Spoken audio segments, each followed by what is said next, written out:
오후의 시작, 세상의 모든 정보. 안녕하십니까, 아나운서 임지웅입니다. 어젯밤 21대 대선 후보들의 첫 TV 토론회가 열렸습니다. 경제를 주제로 진행된 이번 토론에서 4명의 후보가 저마다의 해법과 비전을 내세워서 우리 경제 미래를 두고 치열한 설전을 벌였는데요. 민생 회복과 또 일자리 창출, 분배와 성장, 그리고 이 트럼프발 관세 압박에 대한 통상 전략까지 뜨거운 쟁점들이 테이블에 올랐습니다. 과연 누가 유권자의 마음을 움직였을지 잠시 후 경제 포커스에서 자세히 살펴보겠습니다. 또 청취자 여러분의 책장을 채워드리는 시간이죠. 이다혜 북마크. 오늘은 새로 나온 책들 중에 노벨문학상 수상작가 한강의 산문집과 또 일본에서 화제를 모은 괴담 소설을 소개해드릴 예정인데요. 궁금하신 분들 계속해서 함께해 주시기 바랍니다. 저희 방송은 KBS 1라디오 유튜브 채널을 통해서도 실시간으로 시청과 참여를 하실 수 있습니다. 많은 관심 부탁드리면서 KBS 세상의 모든 정보 지금 시작합니다.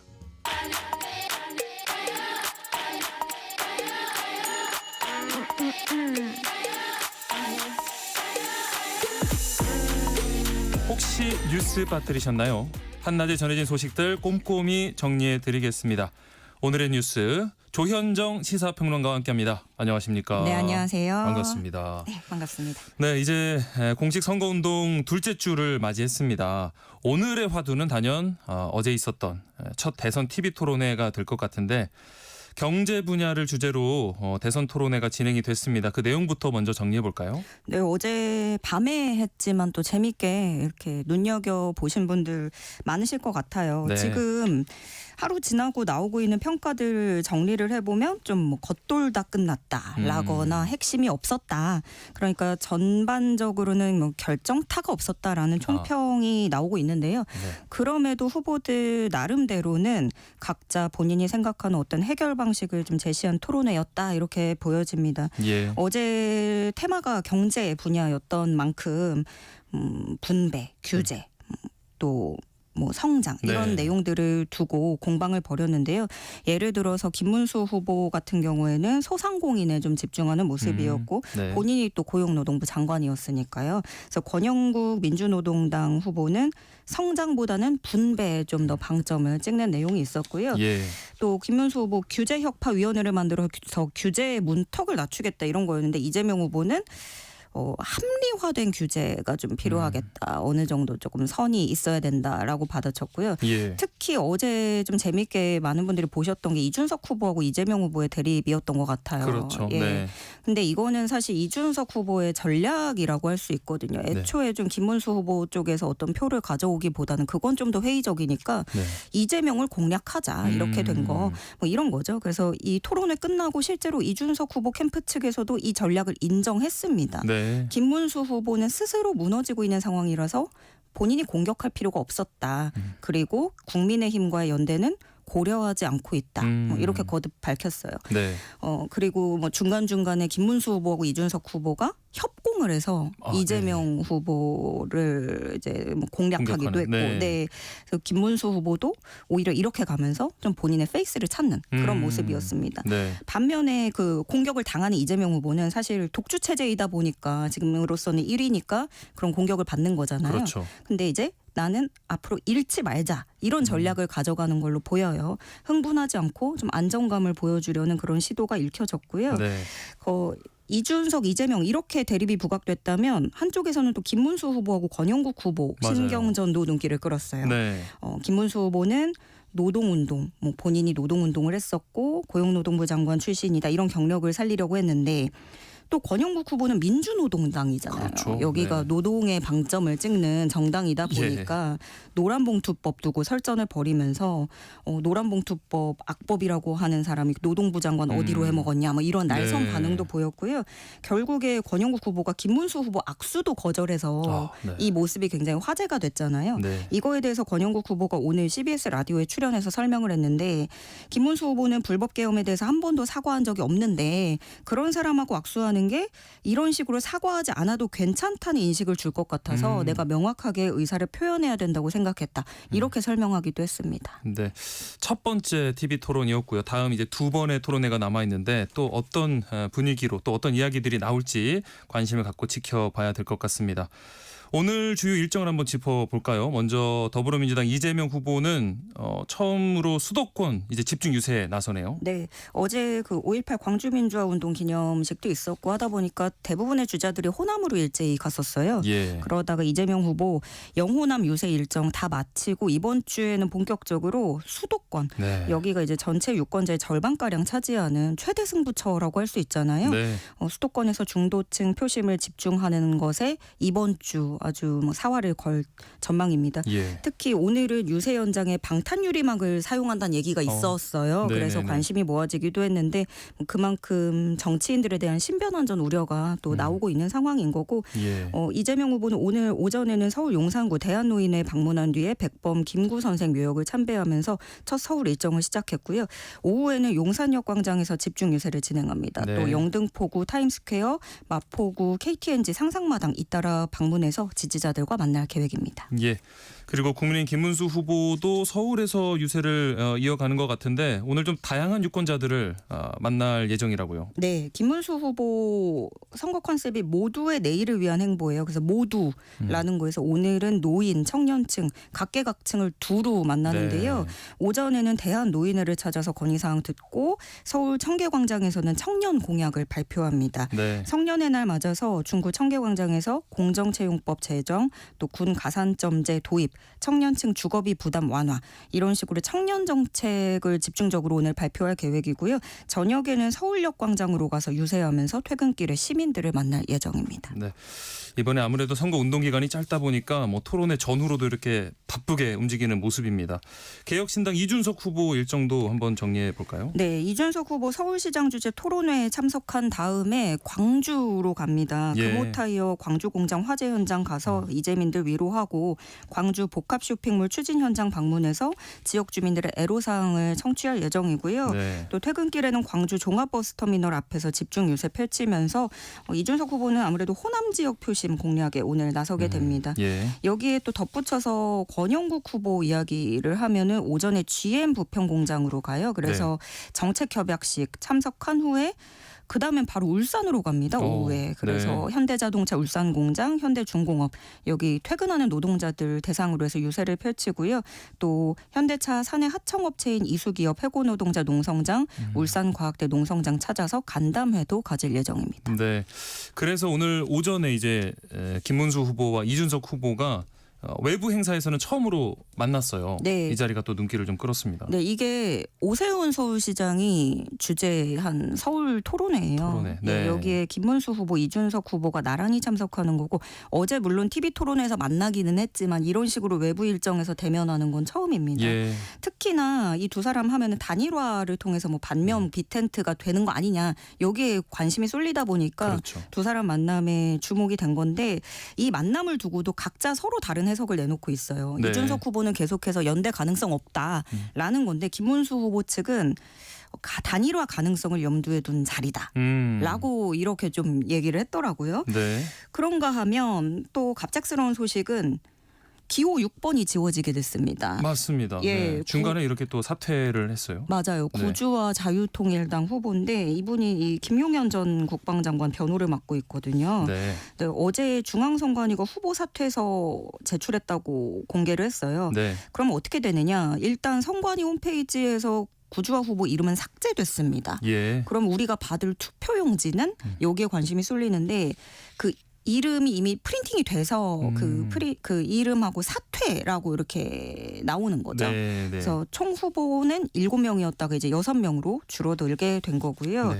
오늘 이 선관위 주최로 무소속 후보자들이랑 이렇게 초청받지 못한 사람들의 토론회가 열리는 거였는데 네. 이렇게 구주화 후보 한 명 빠지면서 무소속인 송진호, 황교안, 양자 간의 토론회로 이뤄지게 됐습니다. 네, 결국 총 후보 수가 7명에서 6명으로 바뀌었고요.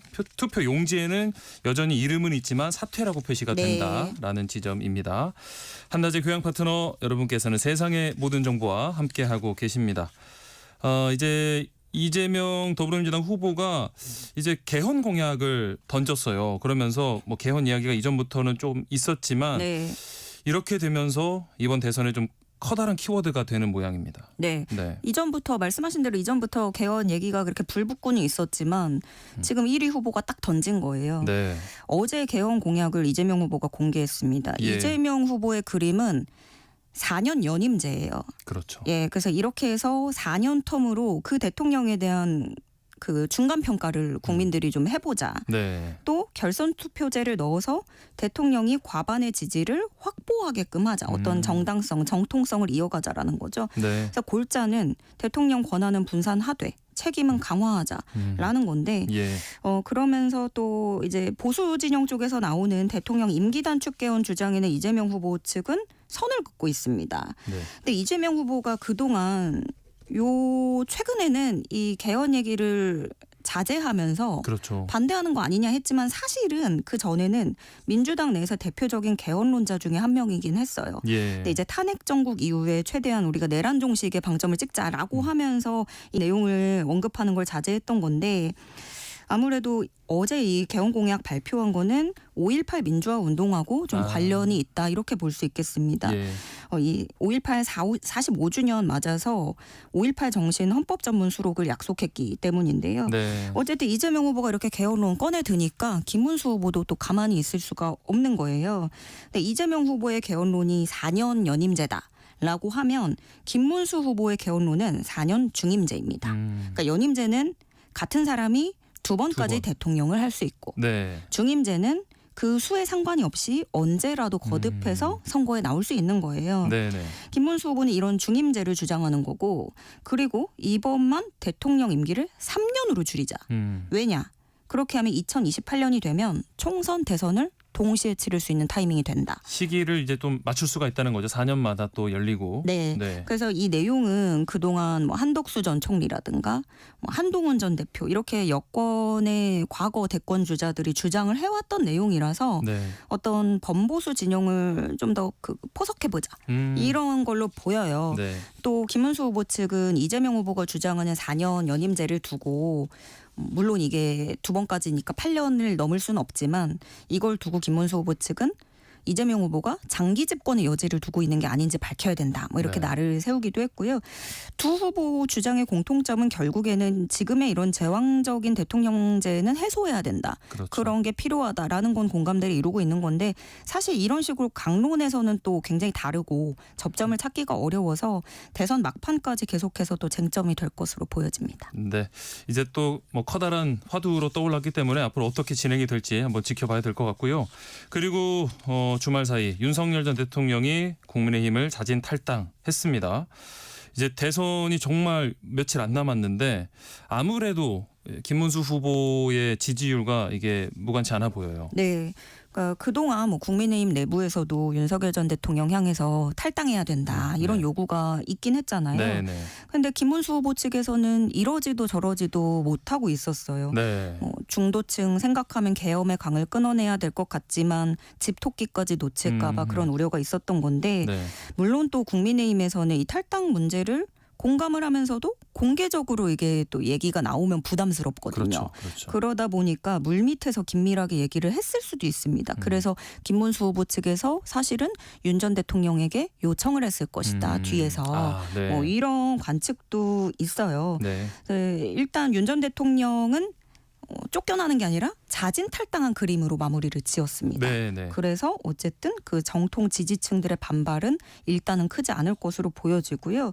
그러면은 무엇보다 조금 달라진 움직임은 그동안 조금 주춤했던 일부 탄핵 찬성파들의 움직임이 달라지는 모습이 조금 보인다는 거예요. 예. 한동훈 전 대표가 내일부터 김문수 후보 유세에 동참할 것으로 알려졌고요. 네. 또 공동선대위원장인 나경원 의원도 이제 막 김문수에게 힘을 모아달라 이렇게 아무래도 다들 좀 부담 없이 좀 힘을 합치려고 하는 것 같아요. 네. 또 원팀이 절실하기 때문에 그 홍준표 전 시장까지도 좀 포섭하려고 그렇죠. 네. 예 그래서 뭐 하와이 특사단 급파했잖아요. 네네. 보수 우파 재건을 위해 힘써달라면서 무려 김문수 후보가 손편지를 직접 썼다고 하는데 이거를 네. 하와이 특사단이 직접 전달할 예정입니다. 예.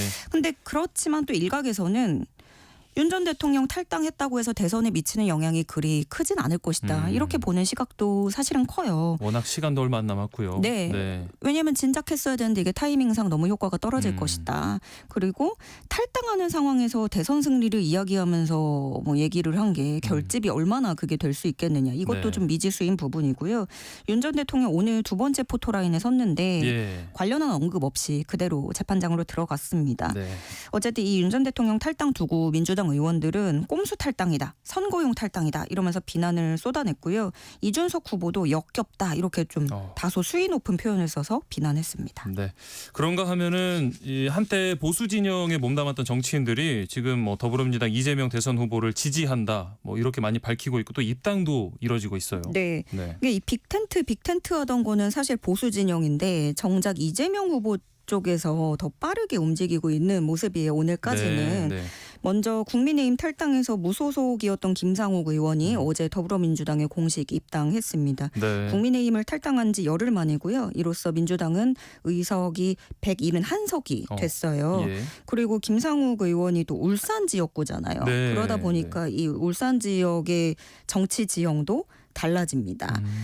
그리고 김상욱 의원은 이렇게 이미 입당하기 이전에 전북 유세 현장에도 함께 했어요. 그렇죠. 또 네. 지난 17일에는 김용남 전 새누리당 의원이 개혁신당 탈당 직후에 이재명 후보 광주 유세 현장에 등장하기도 했습니다. 네. 이런 식으로 뭐 이미 이재명 캠프에는 뭐 윤여준, 권오을, 이인기 이런 이름이 올렸는데 보수 인사 합류는 계속되는 모습이고요. 뭐 개혁신당의 허은하 전 대표도 합류할 것이다. 뭐 이런 얘기도 그렇죠. 들려 나오고 있는데 이재명 후보는 민주당이 이제는 중도 보수의 가치까지 감당해야 될 시점이다. 많은 분들과 대통합을 이뤄가겠다라고 밝혔어요. 네. 근데 보수 진영에서는 이걸 폄하하고 있죠. 이재명 후보한테 이건 달라붙는 거다. 뭐 이길 사람일 것 같고 뭔가 대세가 있어 보이니까 여기 붙었다 저기 붙었다 하는 거다. 이런 반응입니다. 근데 또 그렇다고 해서 민주당이 이들의 합류를 막을 이유도 또 없거든요. 네, 네. 민주당은 계속해서 중도 보수와의 그런 공개 합류를 전략적으로 배치하는 모습을 볼 수 있습니다. 네. 그리고 오늘 오전에 윤석열 전 대통령의 내란 우두머리 혐의 재판이 시작이 됐는데 이 지기현 부장판사 관심을 많이 받고 있었거든요. 그런데 오늘 공판 시작 전에 자신의 접대 의혹에 대해서 사실이 아니다라고 부인을 했어요. 네, 그러니까 이 접대 의혹이 뭐였냐면 김용민 민주당 의원이 제기를 했었는데 1인당 100만 원, 200만 원 비용 나오는 룸살롱에서 여러 차례 술을 마셨고 단 한 번도 그 판사가 돈을 낸 적이 없다는 구체적인 제보를 받았다. 이런 주장을 했어요. 네. 오늘 이 윤석열 전 대통령 4차 공판에서 지기현 부장판사가 재판 시작 전에 이것부터 해명을 하고 네. 재판에 들어갔어요. 다들 궁금하게 생각하고 이야기를 안 하면 이 재판 자체가 신뢰받기 어려울 것 같아서 얘기를 한다는 거예요. 네. 그래서 본인은 평소에 삼겹살에 소맥, 소주, 네. 맥주 이렇게 마시고 있고 의혹 제기 내용은 사실이 아니고 접대받는 거는 생각을 해본 적이 없고 무엇보다 지금 그런 시대가 아니고 삼겹살에 소주 사주는 사람도 없다. 뭐 이렇게 강조를 하기도 했습니다. 그러면서 이런 뭐 재판이 한참 진행되는 중요한 상황인데 외부 공격에 일일이 대응하는 것 자체가 재판에 영향을 미칠 수 있기 때문에 법이 정한 절차에 따라서 재판에 매진하겠다. 이렇게 얘기를 했습니다. 네, 오늘의 뉴스 여기까지 하겠습니다. 지금까지 조현정 시사평론가와 함께했습니다. 고맙습니다. 네, 고맙습니다. KBS 라디오 세상의 모든 정보 함께하고 계신 지금 시각 12시 38분입니다. 이 시각 교통정보 알아보겠습니다. 이 시각 교통정보입니다. 사고로 인해 통제된 곳이 있습니다. 순천 완주고속도로 완주 방향 용담 4터널인데요. 현재 사고 잔해 처리 중이고요. 아직 임실 나들목에서 우회하도록 안내하고 있다는 점 참고하시기 바랍니다. 이어서 수도권 제1순환선 판교에서 일산 쪽 안현분기점 2, 3차로에 걸쳐 승용차와 화물차 간의 추돌 사고 발생했습니다. 일대 정체로 이어지고요. 장수에서 중동까지는 속도 내려갑니다. 경기 동쪽에서는 판교에서 구리 방향 강동대교 5차로에 사고 나서 처리 중입니다. 경부고속도로 부산 쪽 오산 부근 5차로에 고장난 승용차가 멈춰 있고요. 이후 남사에서 안성까지 5차로 막고 작업하는데 일대 차량들 속도 내려갑니다.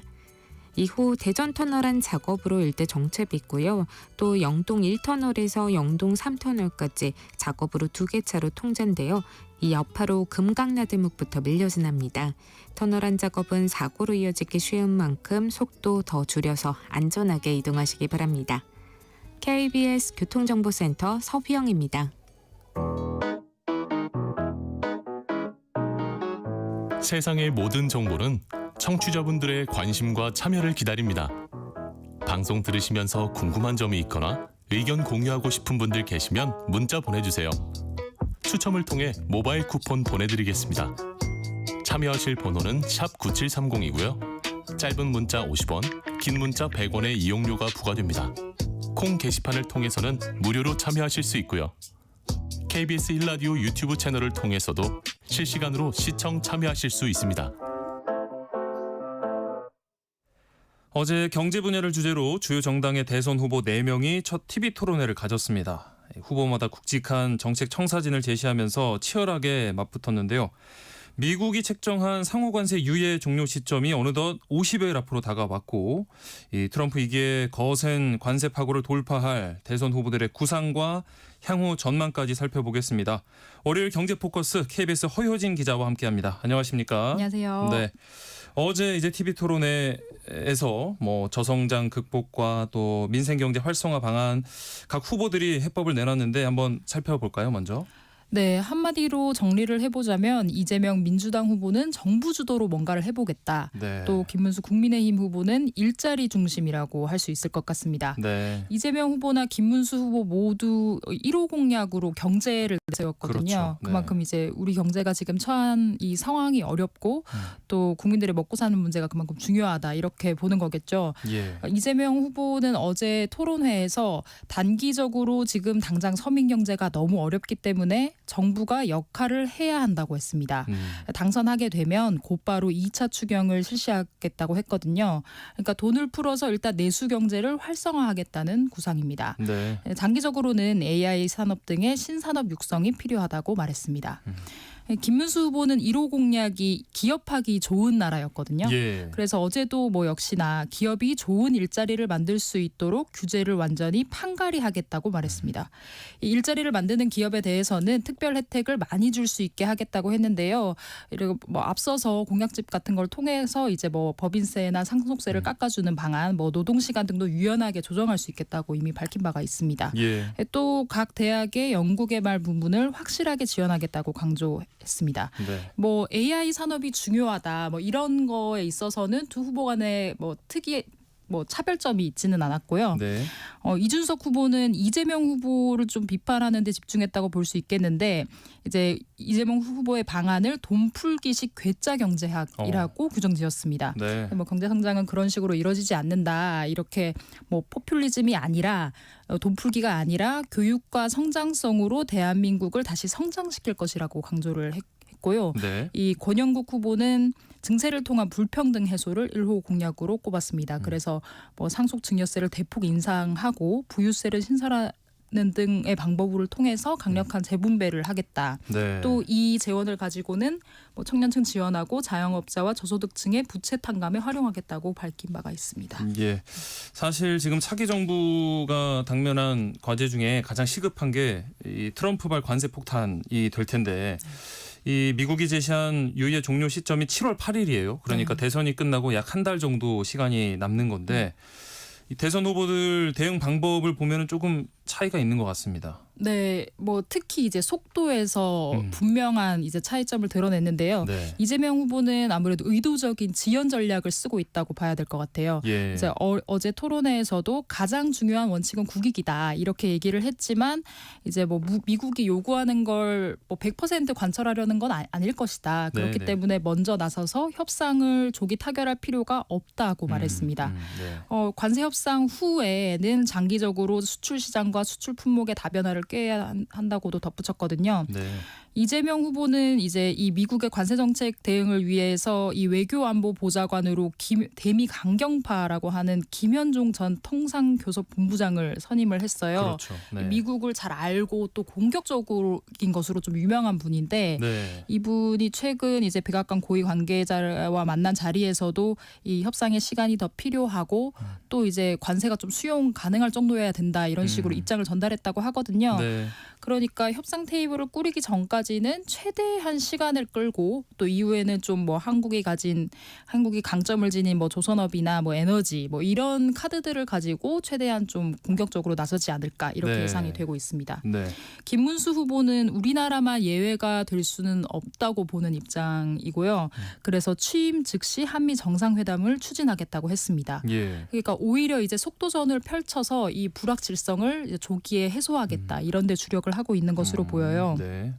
이준석 후보 역시 이제 한미 동맹을 강조했고 이제 일본과의 관계도 실용적으로 관리할 필요가 있다고 말했고 이제 권영국 민주노동당 후보는 트럼프의 관세 폭탄이 약탈이나 다름없다 네. 이렇게 하면서 나머지 네. 세 후보와는 확실히 좀 다른 층위로 얘기를 했습니다. 네. 뭐 토론회가 진행되면서 이준석 후보가 이재명 후보의 과거 실세 발언이라고 하는데 네. 이제 뭐 중국과 타이완에 관여하지 말고 그냥 모두 이제 좀 뭐 잘 지내자라는 취지로 얘기한 것을 가지고 이제 너무 친중국적이 아니냐 이렇게 비판을 했는데 김문수 후보도 이에 동조를 했고요. 네. 뭐 이재명 후보는 거기에 대해서 이제 한미 외교가 기본이기는 하지만 중국과 러시아와의 관계도 중요하다고 그렇게 답변을 했습니다. 네. 그러면 지금 이 한미 양국 간의 관세 이 실무 협의가 어디까지 이루어졌는지 좀 짚어봐야 될 텐데 지난 16일에 제주에서 에이펙 통상장관회의가 열렸고 이를 계기로 한미 통상 수장들이 서로 이야기를 좀 나눴어요. 네, 어떤 이야기가 나왔을까요? 네, 그렇습니다. 이 3주 만이었는데요. 안덕근 산업부 장관이랑 제이슨 그리어 미국 무역대표부 대표가 면담을 가졌습니다. 네. 그러니까 워싱턴에서 처음 만났을 때는 이제 의제가 4개였는데 이것을 6개로 재조정했다고 합니다. 네. 이게 이제 균형 무역, 비관세 조치, 경제 안보, 디지털 교육, 원산지, 상업적 고려 뭐 이렇게 되는데요. 네.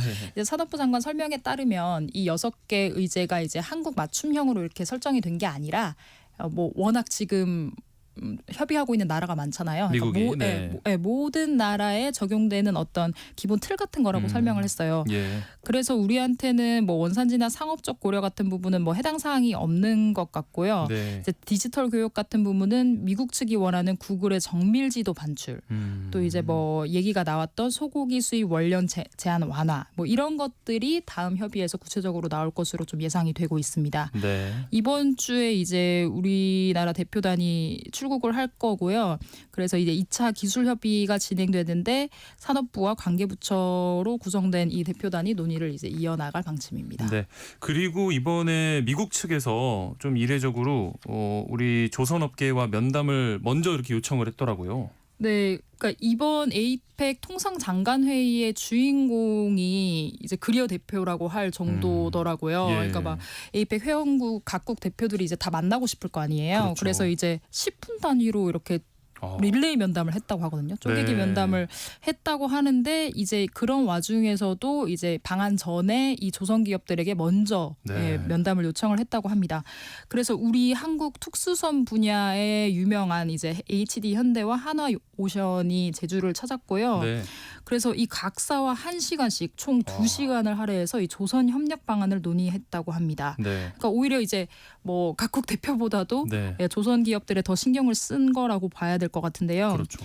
HD 현대 이제 정기선 부회장 같은 경우에는 이제 미국 방산 기업과의 기술 협력 사례를 또 설명하고 또 이제 이 미국의 조선 산업 재건에 기꺼이 참여하겠다 뭐 이런 얘기를 했다고 하고 또 중국이 사실상 이제 독점하고 있는 이 항만 크레인 제조에서도 이제 HD 현대가 역할을 할 수 있다. 네. 이것도 좀 협력 분야를 좀 확대해 보자 이렇게 제안한 것으로 이제 알려져 있습니다. 하나오션 김희철 대표도 뭐 필리 조선소에 이미 한국의 스마트 생산 시스템을 적용할 거라고 이 기술 이전이 진행되고 있다는 점을 이제 강조를 했다고 하고요. 네. 미 군함 유지 보수 사업도 성공적으로 완수하겠다. 뭐 실질적 성과를 냈다. 이런 식으로 좀 어필을 했다고 해요. 예. 그러니까 이번 만남으로 볼 수 있는 건 미국 조선업 재건에 한국의 기술이 꼭 필요하다는 점을 다시 재확인했다는 거거든요. 그렇죠. 네. 네. 그래서 정부가 아무래도 이제 관세 협상을 하는 데 있어서 이 조선업 협력을 이 보조 카드로 쓰겠죠. 네. 안덕근 장관은 일단 이제 이 조선 협력을 관세 협상 연계시키지는 않겠다 이렇게 얘기를 했는데 이 트럼프 대통령이 변수겠죠. 네. 이게 뭐 트럼프 대통령 항상 이제 원스톱 쇼핑을 이제 그렇죠. 선호하기 때문에 네. 이 모든 이슈를 다 한데 묶어서 이제 뭐 협상 카드로 쓰고요. 네. 거래로 하겠다고 하면 뭐 당연히 이 모든 문제가 고려될 수 있다고 안덕근 장관도 설명을 했습니다. 네. 또 최근에 이제 트럼프가 앞으로 2, 3주 안에 그냥 새 관세율 책정할 거다 이렇게 말한 부분도 되게 신경 쓰이는 부분이거든요. 네. 이제 150개국이 다 뭐 협상을 하고 싶어 하긴 하지만 이게 다 일일이 협상하는 거 불가능하기 때문에 네. 뭐 트럼프가 사실상 이제 이 여러 나라들에게 이 뭔가를 더 가져와라, 뭔가를 하자 이렇게 재촉하는 셈이라고 볼 수 있겠습니다. 지금 상황에서 미국이 조금 이렇게 속도를 내고 빠른 진전을 바라고 있는 게 아무래도 이 관세 그 충격이 여러 지표에서 나타나고 있기 때문일 텐데 지난 주말에 또 무디스죠. 국제 신용평가사 무디스가 미국의 신용 등급을 최고 등급에서 AA1으로 강등했어요. 이거 어떻게 봐야 할까요? 그러니까 아까 말씀하시는 것처럼 이제 이 관세 충격이 미국 내 지표에서 드러나고 있는데 네. 이 미국 내 소비자들도 지금 이 소비 심리가 상당히 위축됐거든요. 네. 그리고 1년 뒤에 이제 인플레가 올 거라고 예상하는 그 수치가 지금 높아지고 있어요. 그러니까 지금 미국 내 국민들도 지금 되게 불안해하는 와중에 이 무디스가 말씀하신 대로 네. 이 국가 신용 등급을 최고 등급에서 한 단계 내렸거든요. 네. 그러면서 이유를 이제 5경 원이 넘는 이 미국 국가 빚에다가 네. 매년 반복되는 재정 적자를 이유로 들었습니다. 근데 이제 다만 뭐 경제 회복 가능성은 좀 충분하다고 봐서 전망 등급 전망을 부정적에서 오히려 안정적으로 조정한 부분도 있거든요. 네, 네.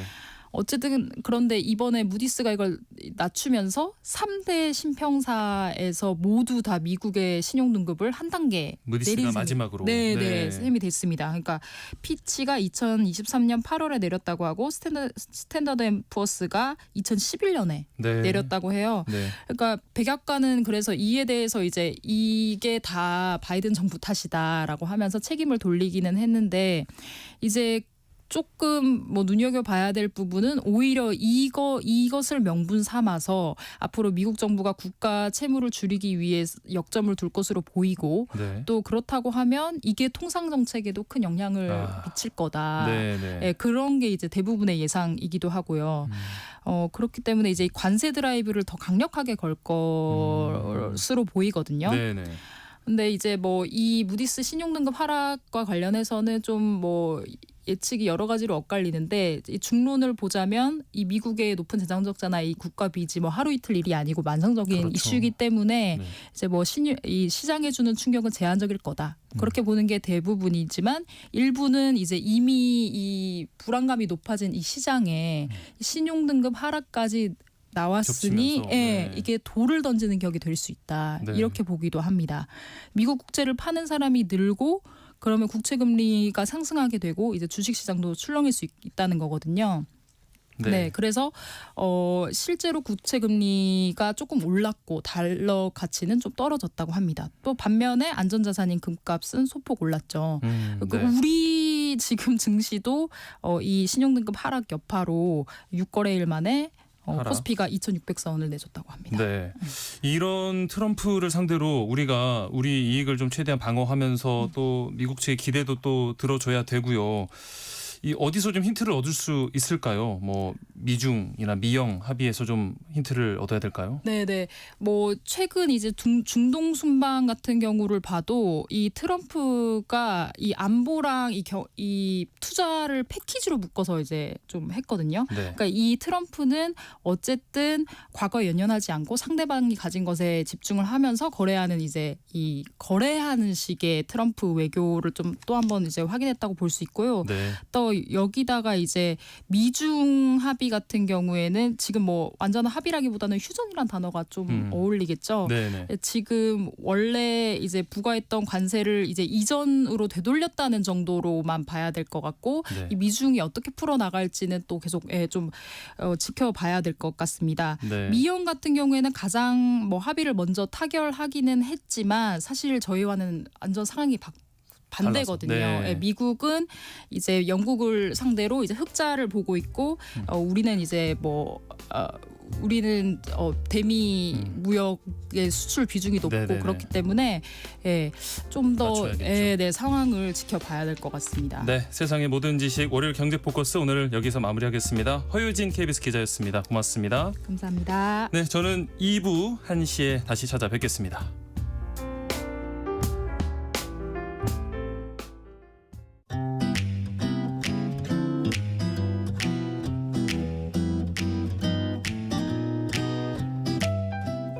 안녕하세요.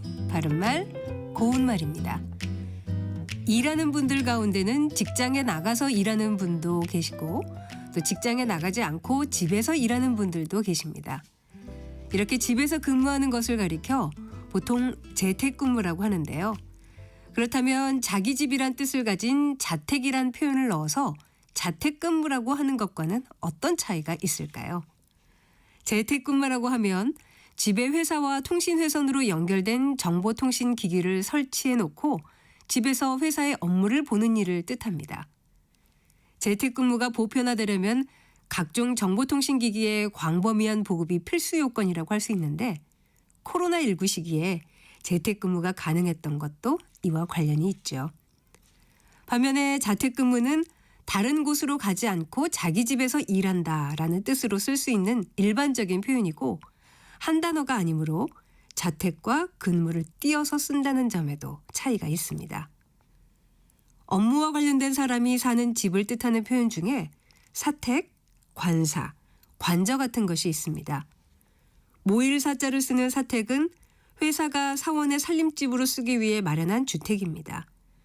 또 관사는 관청에서 관리에게 빌려줘 살도록 지은 집을 말하는데 관택이라고도 합니다. 그리고 관저는 정부에서 장관급 이상의 고위직 공무원들이 살도록 마련한 집을 의미합니다.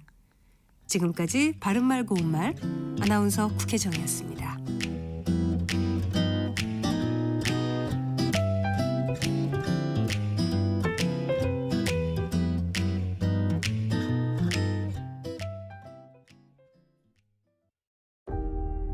저는 13개월 아기를 둔 엄마입니다. 저희 아이가 행복하게 살아갈 수 있는 세상을 만들어줄 수 있는 그런 분이 당선이 되셨으면 좋겠다는 마음으로 투표를 할 생각입니다. 투표할 겁니다. 진정한 민주주의를 실현하는 정치인이 대통령이 되는 사람을 뽑겠습니다. 카페를 운영하고 있는 자영업자입니다. 경제를 살 수 있는 자영업자의 마음을 대변해 줄 수 있는 그런 사람을 뽑겠습니다. 열심히 투표합시다. 5월 29일에서 30일 사전투표, 6월 3일 본투표. 나와 우리 가족, 대한민국의 미래를 위해 투표하세요. 내 삶을 바꾸는 선택. 2025 대통령 선거 개표 방송. 6월 3일 화요일 오후 7시 20분부터 KBS 1라디오와 유튜브 채널을 통해 함께 하실 수 있습니다.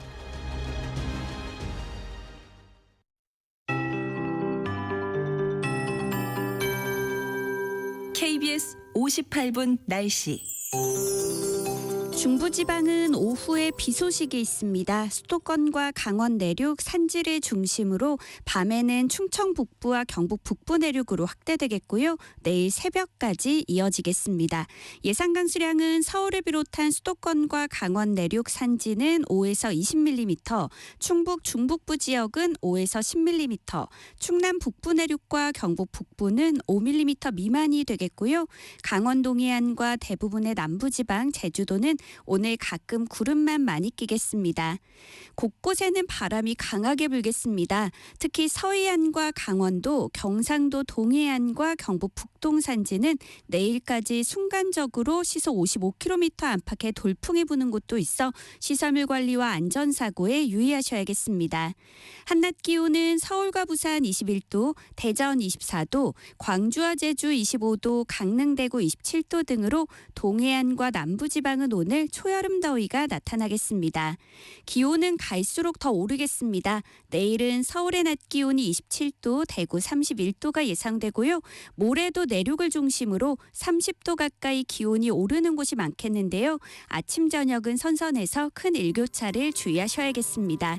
현재 서울의 기온은 19.5도입니다. 송소진입니다.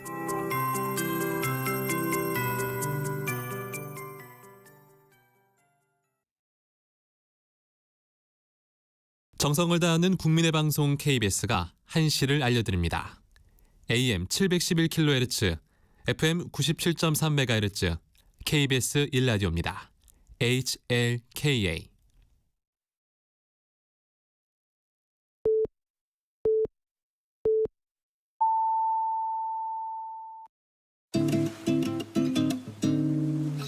나른한 오후를 책임질 영양 만점 지식 비타민.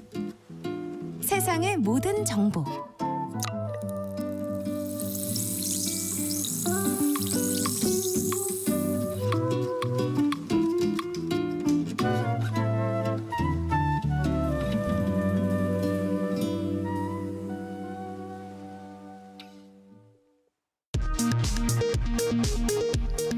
이 시각 라디오 정보센터 뉴스입니다. 오늘 오전 시작된 내란 우두머리 혐의 4차 공판에서도 윤석열 전 대통령은 아무 말 없이 법정으로 들어갔습니다.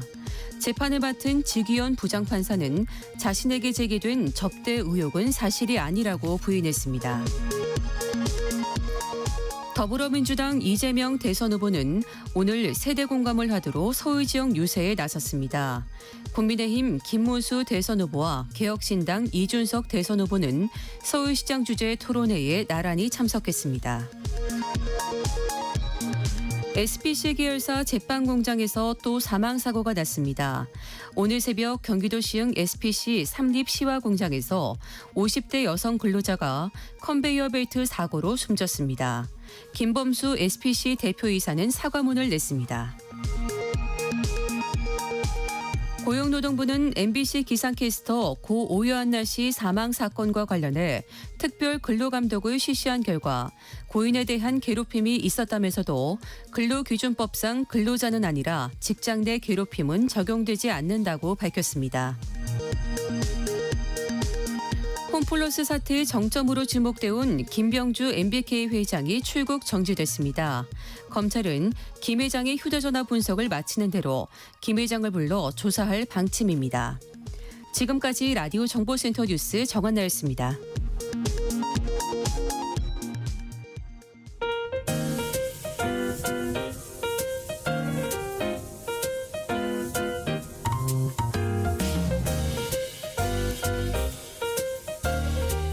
정신없이 바쁜 하루, 지금 우리 주변에서 벌어지고 있는 사건, 사고, 소식들 한숨 돌리며 살펴보시죠.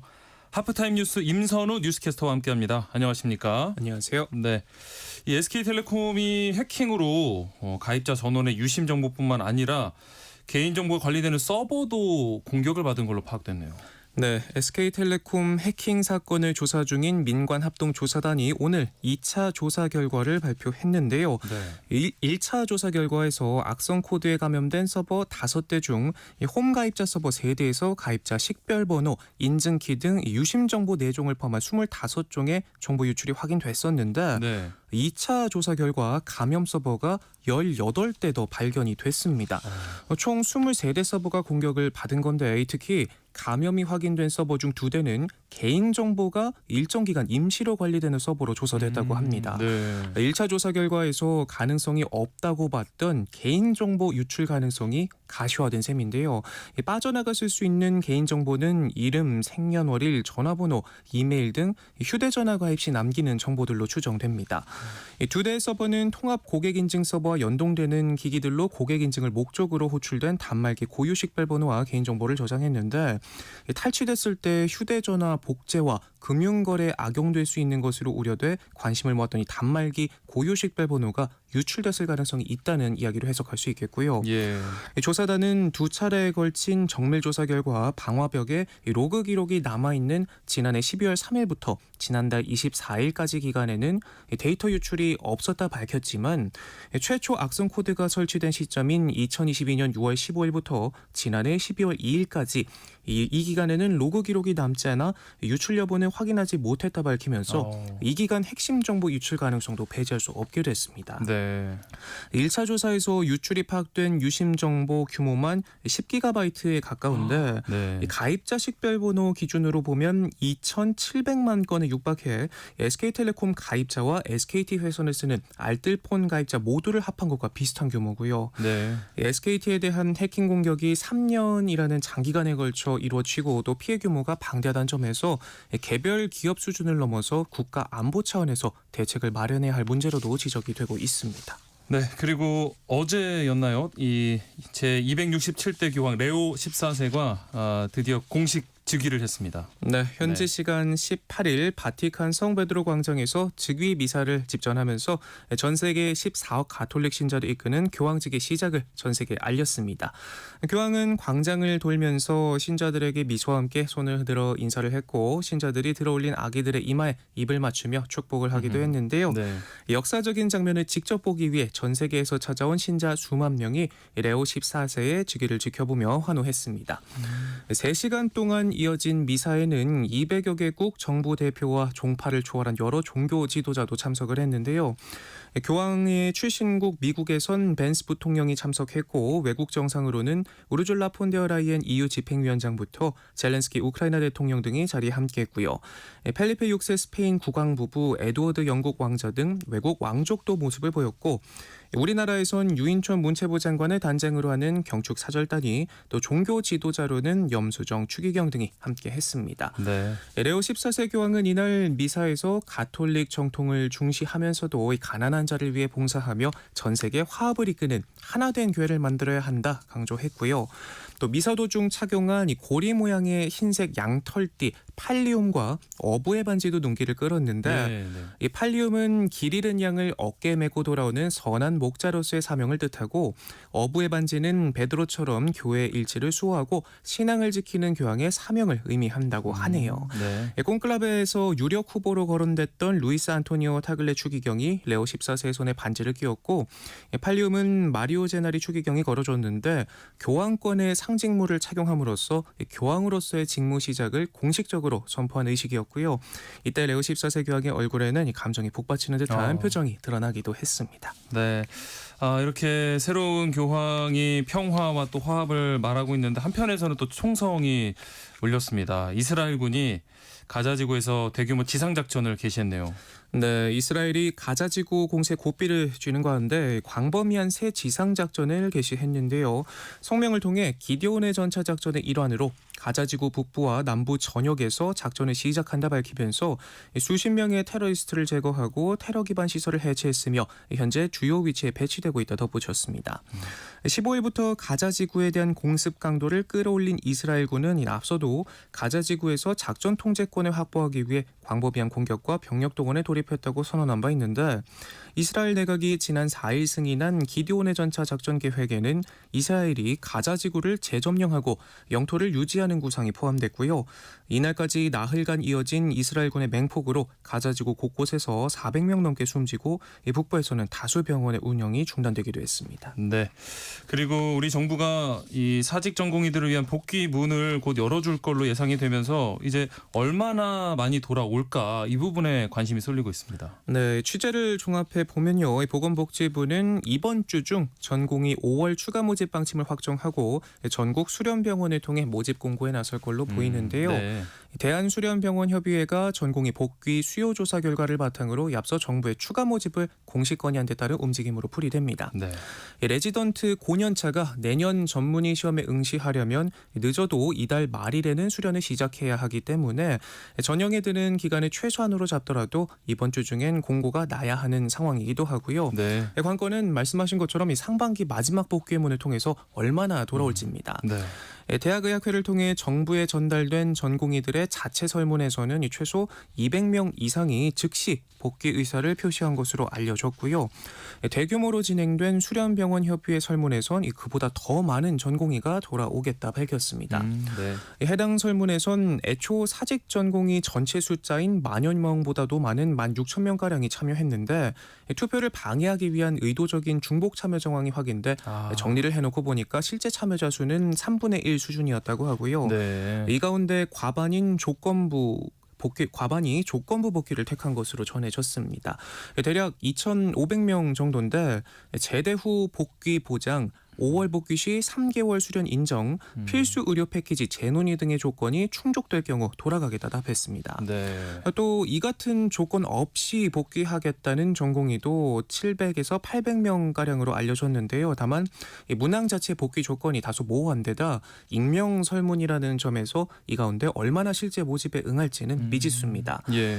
5월 모집을 위해 정부는 사직 전공의가 1년 이내 동일 연차 과목에 복귀할 수 없게 하는 규정에 다시 한번 예외를 줄 계획이고요. 하반기 정기 모집 시점엔 사직 1년이 지난 후라 이런 수련 특례 없이도 복귀가 가능하지만 복귀를 몇 개월 늦추면 전문의 시험은 1년 더 기다려야 하기 때문에 그렇죠. 어차피 복귀할 거면 굳이 기다릴 필요는 없다는 분위기도 나오고 있고요. 정부는 전공의들의 복귀문을 열어주는 동시에 전공의들의 요구사항 중 하나였던 수련 환경 개선 작업에도 속도를 내고 있습니다. 네. 다음 뉴스 살펴볼게요. 최근에 이 외국 국적자가 우리 건강보험에 가입하는 사례가 늘고 있다고요. 네, 다른 나라와 달리 병원에 가도 비용 부담이 크지 않은 이유, 이 건강보험 제도 덕분이죠. 네. 그런데 말씀하신 것처럼 최근 저출생 영향으로 우리 국민의 건강보험 자격 취득수는 줄어드는 반면 외국인들이 가입하는 사례는 크게 늘었다고 합니다. 네. 지난 2020년 한국 국적의 건강보험 자격 취득자는 약 29만 5천 명이었는데 지난해 불과 4년 만에 3만 2천 명 넘게 감소했는데요. 네. 같은 기간 다문화 가정이 확산하면서 건강보험 자격을 얻은 외국인이 빠르게 늘었습니다. 중국인은 2만 6천 명, 베트남은 4만 6천 명으로 전체 8만 명가량 급증했는데요. 오, 네. 건강보험료를 받는 외국인 자체가 늘다 보니까 부정수급 사례도 덩달아 늘었다고 합니다. 지난해만 해도 부정수급 규모가 한 해 전보다 약 16%가량 커지면서 25억 원의 손실을 봤는데요. 하지만 외국인의 건보 가입에 무작정 혐오나 편견을 가지면 안 된다는 관점도 나옵니다. 네. 이들 덕분에 거두는 흑자가 누적 3조 원에 달하는 등 사실은 좋은 측면도 많다는 건데요. 현재 당국은 외국인의 건보 무임승차를 막기 위해서 6개월 이상 체류를 조건으로 걸어놓은 상태입니다. 네. 국회에는 외국인이 보험에 가입할 때 우리 국민이 상대국에서 비슷한 수준의 혜택을 받고 있는지 고려하도록 한 건강보험법 개정안이 발의가 돼 있고요. 외국인도 건강보험의 주요 수혜자가 되면서 이와 연관된 제도 개선 역시 속도를 내는 모습입니다. 네. 그리고 서울시가 이 가족 돌봄 청년 그 지원 연령을 좀 확대를 했다는 소식이네요. 네, 가족을 책임지는 청년들에게는 조금이나마 힘이 되는 소식일 텐데요. 네. 서울시가 지원 연령을 기존 34세 이하에서 39세 이하로 높여 이 대상을 확대하기로 했습니다. 네. 이번 개정안은 가족 돌봄 청년 당사자들의 연령 확대 요청을 수용해 검토를 거친 뒤 지난달 서울시 의회를 통과했고요. 오늘 공포됐습니다. 이에 따라서 지원 연령은 높아지고 기존 가족 돌봄 청년을 가족 돌봄 청소년, 청년으로 변경해서 청소년까지 지원 대상을 명확히 했고요. 네. 또 의무복무 제대 군인의 경우에는 복무 기간을 고려해서 최대 3살의 범위에서 지원 연령 상한을 연장할 수 있다고 합니다. 네. 서울시 복지재단은 이번 조례 개정에 따라서 지원 연령 상향 내용을 적극 홍보해 35세에서 39세 확대된 연령 대상자도 심리 지원과 상담, 자립 역량 강화 프로그램 등 맞춤형 통합 지원을 받을 수 있도록 지속적으로 발굴하고 지원할 계획이다 밝혔고요. 또 주체적으로 정책 의제를 발굴하고 제안하는 가족돌봄 청년 당사자 네트워크를 지속적으로 지원해서 가족돌봄 청년이 사회 구성원으로서 성장할 수 있는 발판을 마련하겠다 덧붙였습니다. 네. 그리고 최근 들어서 뭐 결혼도 좀 많아지고 출산도 다시 늘어나고 있다는 소식도 있는데 비혼 출산, 결혼하지 않고 자녀를 낳는 출산에 대해서도 긍정적인 인식이 좀 빠르게 번지고 있다는 소식이 있습니다. 네, 결혼하지 않고 자녀를 낳는 비혼 출산에 대한 긍정적 인식이 해가 갈수록 늘고 있는데 네. 특히 젊은 20, 30대 사이에서 빠르게 확산하고 있습니다. 예. 여성정책연구원이 통계청 조사 등을 바탕으로 비혼 출산 동의율을 재구성해 보니까 20대 남성의 경우 지난해 약 43%까지 올라왔고요. 20대 여성도 마찬가지로 42%까지 상승했습니다. 17년 전과 비교해 보면 각각 10%포인트, 14%포인트가량 올랐는데 네. 눈길이 가는 건 상승폭만 놓고 보면 여성의 비혼 출산 동률이 더 컸습니다. 그러네요. 네. 네, 또 30대의 경우에도 마찬가지로 남성과 여성 모두 크게 올랐지만 여성의 상승폭이 더 컸고요. 또 20, 30대 남녀의 비혼 동거 동의율도 유의미하게 올랐습니다. 네. 20대 남성과 여성 모두 비혼 동거에 찬성한다 답한 비율이 지난해 80%대까지 올라왔는데 여기서도 상승폭만 놓고 보면 여성이 더 컸고 30대도 마찬가지였습니다. 보건복지부에 따르면 3년 전 현재 우리나라의 비혼 출산율은 3.9%로 같은 기간 OECD 평균인 41%에 한참 못 미치는데 다만 이듬해 4.7%로 소폭 올랐고 점차 긍정적인 인식이 늘어가면서 정부는 비혼 출산을 저출생 해소의 한 대안으로 보고 정책적 지원 방안을 검토 중인데요. 합계 출산율 0.75명인 나라에서 방식을 따질 이유가 없다. 상속이나 세액공제 등 여러 분야에서 비혼 출산을 지원할 방안을 마련해 저출생을 해결해야 한다는 목소리도 들립니다. 네. 그리고 사고 소식 살펴보겠습니다. 주말 사이에 금호타이어 광주 공장 화재가 발생을 했어요.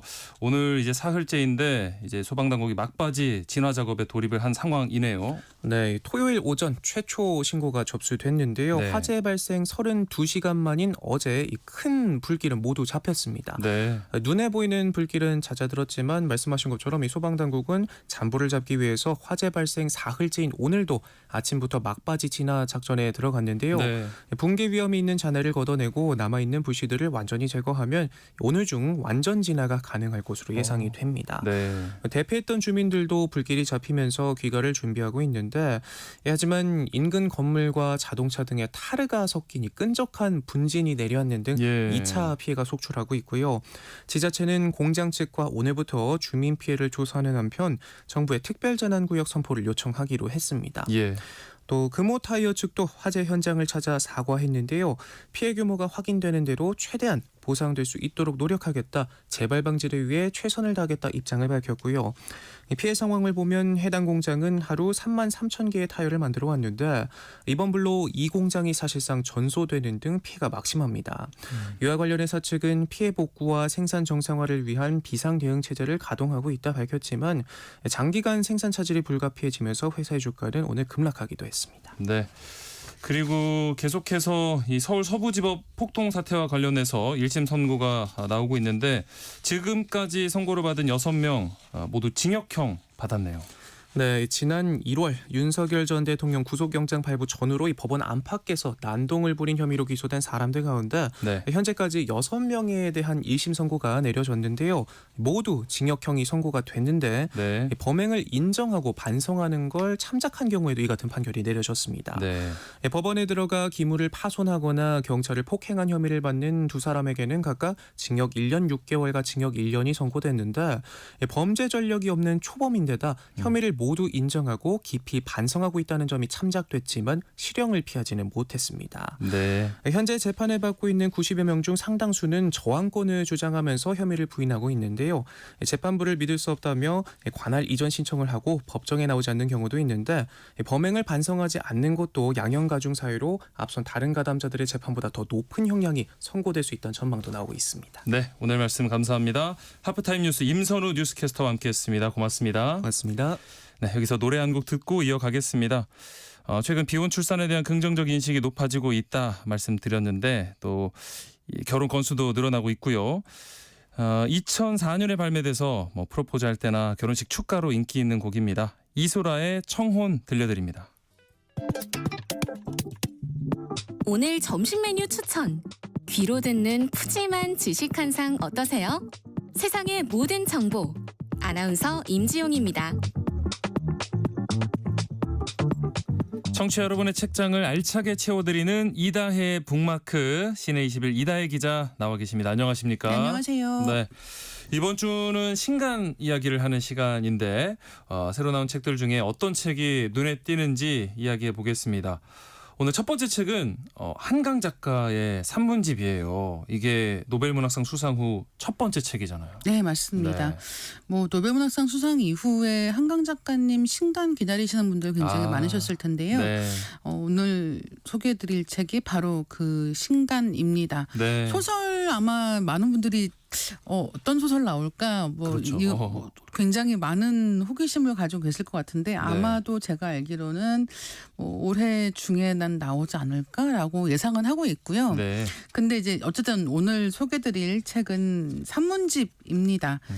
이 산문집 같은 경우는 뭐 작가님이 그러니까 빛과 실이라고 하는 제목이고요. 네. 이번 산문집에 실린 글 중에 어떤 글은 독자님들이 이미 읽으신 글일 것이고 네. 또 일부는 완전히 새로 보시는 글일 텐데 어떻게 보면 한강 작가님이 요새 어떻게 지내고 계시는지를 약간 엿볼 수 있는 그런 책이라고 생각하시면 될 것 같습니다. 좀 가벼운 마음으로 읽으실 수 있는 얇은 책이에요. 그 진짜 노벨문학상 수상한 뒤에 뭐 SNS에서도 한강 작가 소설 이렇게 인증샷이랄까요? 맞아요, 엄청 맞아요. 많이 올라오고 네. 주변 도서관에서도 한강 작가 책은 도저히 빌릴 수가 찾아볼 없어요. 수가 네. 없었거든요. 맞습니다. 그래서인지 예약 판매 기간부터 이번에 베스트셀러가 됐어요. 네, 뭐 책 예약 판매라고 하는 게 책을 파는 출판사 입장에서는 네. 이 유명한 작가들은 이제 새 책 나온다라고 해서 미리부터 좀 홍보 효과를 얻기 위해서 예약 판매라는 걸 하거든요. 근데 네. 예약 판매라는 건 다른 말로 하면 독자 입장에서는 책을 샀는데 바로 받지 못하고 그렇죠. 기다리는 거잖아요.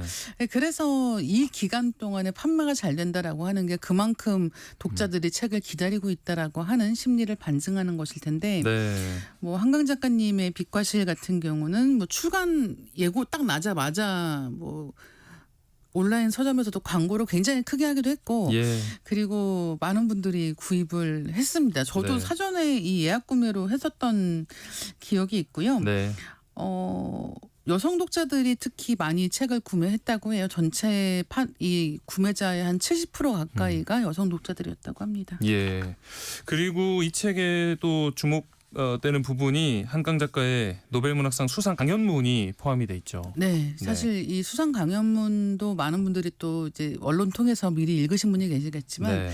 이번 기회에 한번 차분하게 읽어보시는 것도 좋겠다라는 생각이 들고 나는 어떻게 작가가 되었는가 그리고 나는 어떻게 소년이 온다를 쓰게 되었는가에 대한 이야기를 차분하게 적어가는 그런 책입니다. 네. 예를 들면 내가 채식주의자를 쓸 때는 어떤 작가였고 내가 소년이 온다를 쓸 때는 어떻게 또 달라졌는가에 대해서 작가가 자기 입장에서 써나가는 글이기 때문에 네. 굉장히 인상적인 그런 글입니다. 예를 들면 이제 이 책 그 노벨문학상 수상 강연문에서 가장 많이 언급되는 부분 중에 이제 뭐 사실 굉장히 많은 부분들이 언급되고 있지만 네. 그 중에 하나가 이런 글입니다. 오래전에 이미 나는 인간에 대한 근원적 신뢰를 잃었다. 그런데 어떻게 세계를 껴안을 수 있겠는가라고 하는 질문이 있단 말이에요. 네. 그러니까 작가로서 글을 써나간다는 것은 세계의 미래를 어떻게 내가 만들어낼 것인가를 고민하는 작업일 수밖에 없는데 네. 자기가 이제 소설 속에 쓰고 있는 과거의 세계는 이미 파괴되었고 그 세계 속에서는 너무 많은 것들이 무너지고 신뢰를 잃어버렸다라고 하는 거죠. 근데 그런 상황에서 어떻게 앞으로를 바라볼 수 있는가 하는 그 신뢰를 회복해가는 과정에서 실제 역사 속의 사건들이 어떻게 영향을 주었는가 같은 것들에 대해서 차분하게 짚어가는 글이기 때문에 저도 다시 읽으면서 굉장히 좋기도 했고요. 예. 그리고 이 책에 있는 이제 이 노벨문학상 수상 강연문 외에도 이제 뭐 이 한강 작가님이 어떻게 살고 계시는지를 좀 볼 수 있는 그런 네. 산문들이 꽤 있습니다. 그래서 뭔가 한강 작가의 일기 같기도 하고 편지 같기도 한 네, 약간 그런 느낌이 있어요. 책일 것 같아요. 그리고 이 책에서 이 글쓰기에 대한 한강 작가의 생각도 만날 수 있다는데 어떤 내용일까요, 구체적으로? 예, 앞서 말씀드린 것과 비슷한 부분이 있는데요. 일단은 글쓰기가 나를 밀고 생명 쪽으로 갔을 뿐이다라고 하는 표현을 하고 있는데요. 네. 예, 글을 쓴다는 게 한강 작가님한테는 삶을 더 생생하게 느끼는 방법이었겠구나라는 느낌을 받게 되었습니다. 그리고 이제 코로나19 팬데믹 기간 동안에 그런 정원을 가꾸면서 자기가 경험한 것들에 대한 이야기들도 꽤 있거든요. 근데 네. 이제 그런 부분을 읽다 보면 이 글쓰기라고 하는 게 그냥 하늘에서 툭 떨어지는 영감을 기다리는 게 아니라 작가가 오랫동안 자기 안에 품고 있던 문제의식을 키워나가면서 이야기를 만들어 나가는 것이겠구나 하는 생각이 드는 거죠. 네. 그리고 이번에 그 책 표지에 쓰인 사진을 한강 작가가 직접 찍은 사진을 썼다면서요. 네. 일단 내부에도 사진이 굉장히 많이 있습니다. 그래서 뭐 사진 다 흑백으로 지금 실려 있는데요. 네. 이 사진들이 뭐 특별하게 이게 뭘 찍었구나, 뭐 이게 뭐 이를테면 인물을 찍었구나, 네네네네. 아니면 뭐 어떤 장면을 찍었구나 이렇게 알아볼 수 있는 사진들이 아니라 마치 시를 읽는 것 같은 약간은 이게 무슨 사진일까라고 한 번 더 생각해보게 만드는 네. 여백이 많은 사진들이 같이 실려 있습니다. 그래서 그런 사진들을 보시는 것도 이 책의 재미 중에 하나이고. 또 한 가지는 이제 어렸을 때 쓴 시가 실려 있습니다. 네. 네, 근데 그 시, 그러니까 어렸을 때 쓴 시니까 어렸을 때 손글씨로 쓴 거예요. 그래서 손글씨가 쓰인 그대로를 사진을 찍어서 책 맨 마지막 장에 실려 있습니다. 그래서 이 사랑이란 어디 있을까? 팔딱 뛰는 나의 가슴 속에 있지.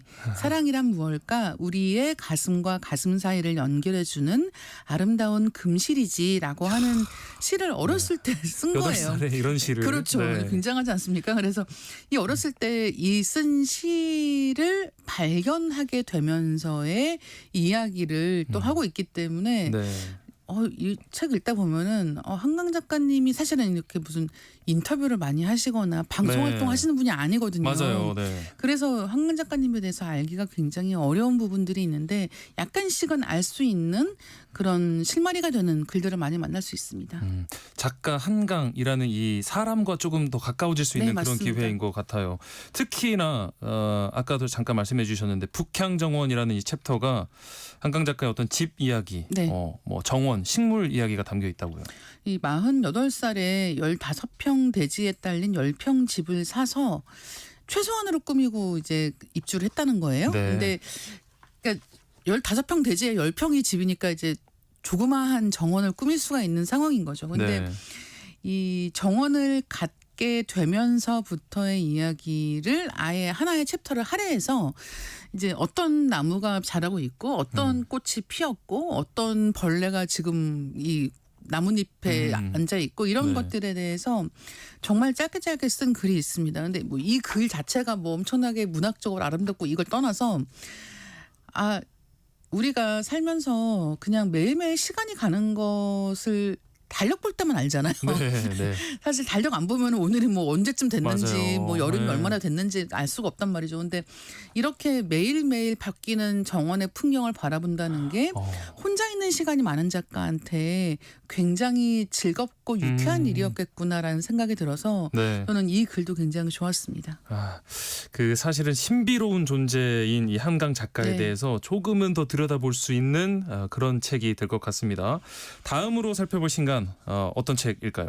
제목이 긴키지방의 어느 장소에 대하여라고 하는 제목입니다. 제목 정말 귀에 안 들어오지 않습니까? 길어요. 굉장히 길죠. 긴키지방이라는 말도 아마 한국에서는 긴키지방 어딘데라는 생각이 드실 텐데 이 일본에 있는 오사카, 교토, 나라, 고베 이 이른바 관서 지역을 이제 통칭하는 표현 중에 하나입니다. 긴키지방. 그게 긴키지방이라고 하는데요. 그러니까 교토가 있기 때문에 긴키지방이라고 하면 일본 사람들이 학창 시절에 수학여행 같은 데를 한 번쯤은 가보는 동네이기도 한 거예요. 한국으로 치면은 뭐 이를테면 뭐 경주라든가 그렇죠. 저도 이렇게 경주가 딱 떠올릴 떠올라요. 수가 있는 거죠. 네. 그러니까 이제 그 인근 지역에 있는 특정한 장소에 대한 이야기입니다.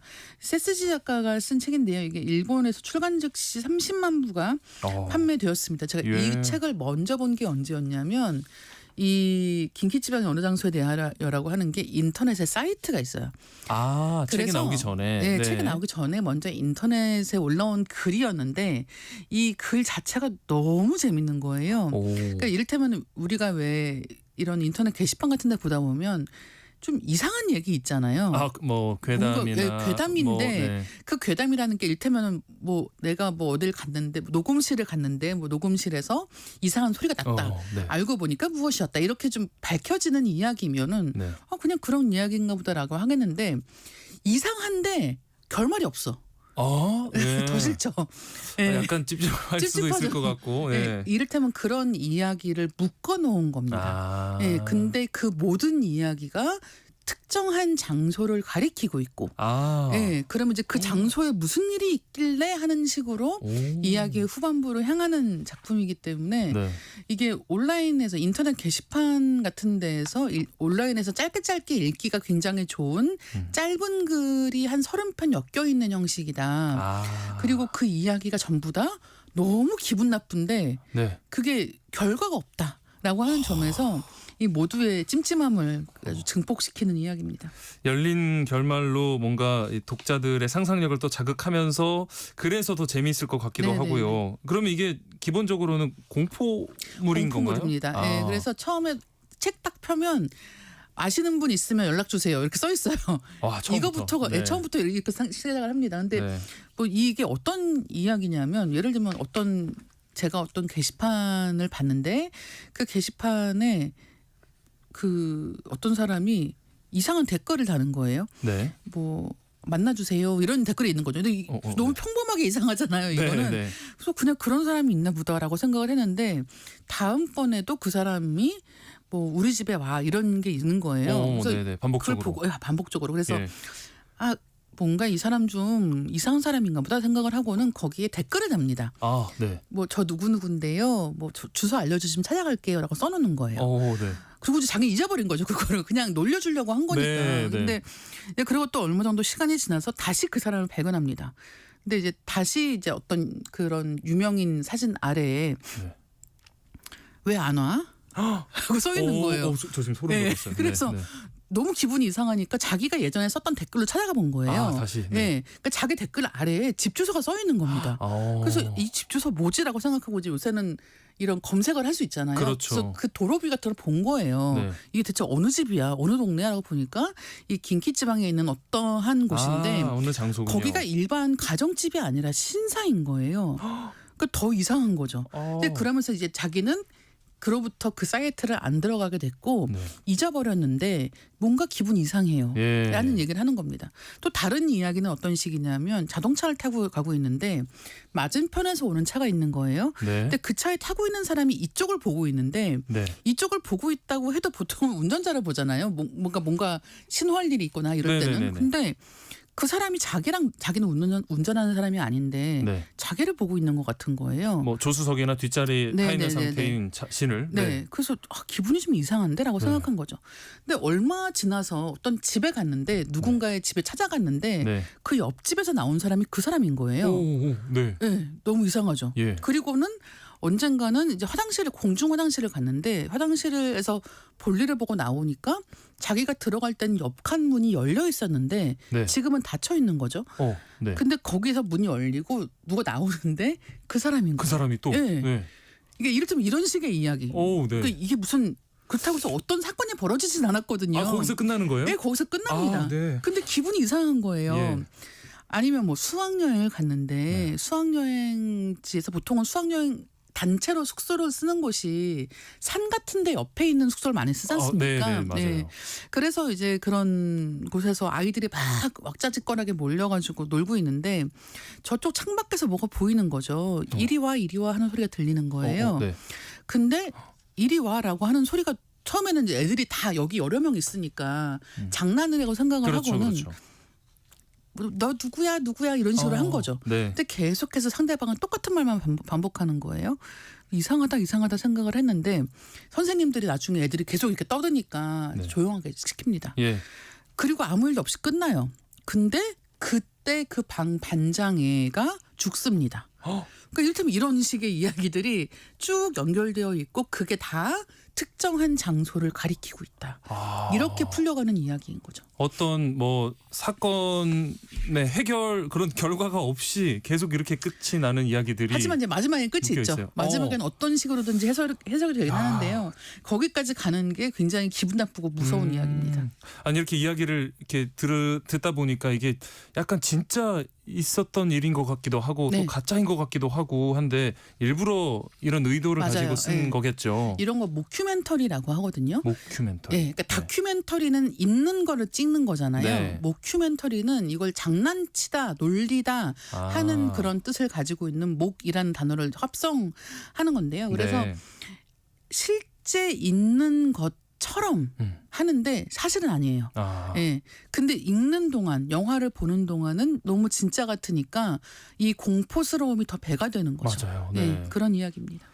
이게 이야기 들으면서도 저도 계속 이렇게 소름이 돋아서 막 문지르면서 들었는데 네. 사실 뭐 무서운 이야기를 다룬 책들이야 많이 있을 텐데 그러면은 이 책이 좀 특별한 이유가 있다면 어떤 게 있을까요? 지금 말씀드린 것처럼 누구나 한 번쯤 경험해 본 것 같은 이상한 이야기를 네. 끌어올리는 그런 기능을 하는 거예요. 네. 뭐 예를 들면 이 책에 있는 이야기 중에 하나는 아이들이 어떤 가족이 아파트 단지로 이사를 갑니다. 네. 근데 이제 애가 계속해서 좀 이상한 짓을 하는 거예요. 예, 이상했지. 근데 왜 그러지라고 보니까 애가 무슨 특정한 놀이를 하고 있습니다. 아이들하고. 예. 그래서 알아보니까 그 놀이에 대해서 아는 사람이 아무도 없어요. 심지어는 이 아파트 단지에 원래 살고 있던 애들은 그 놀이를 못 합니다. 이제 네. 이사 온 애들끼리만 이 놀이를 하고 있는 거예요. 네. 대체 이건 뭐지? 라고 생각을 하게 된다든가 이런 것들이 이 책을 보다 보면은 처음에는 그냥 하나하나 독립된 이야기 같은데 중반쯤 가면 이거 아까 나왔던 거기구나 라는 생각이 드는 장소가 반복해 등장하기 시작해요. 네. 그러면 사람들의 머릿속에서 상상력이 그렇죠. 증폭됩니다. 그게 네. 이 이야기의 재미죠.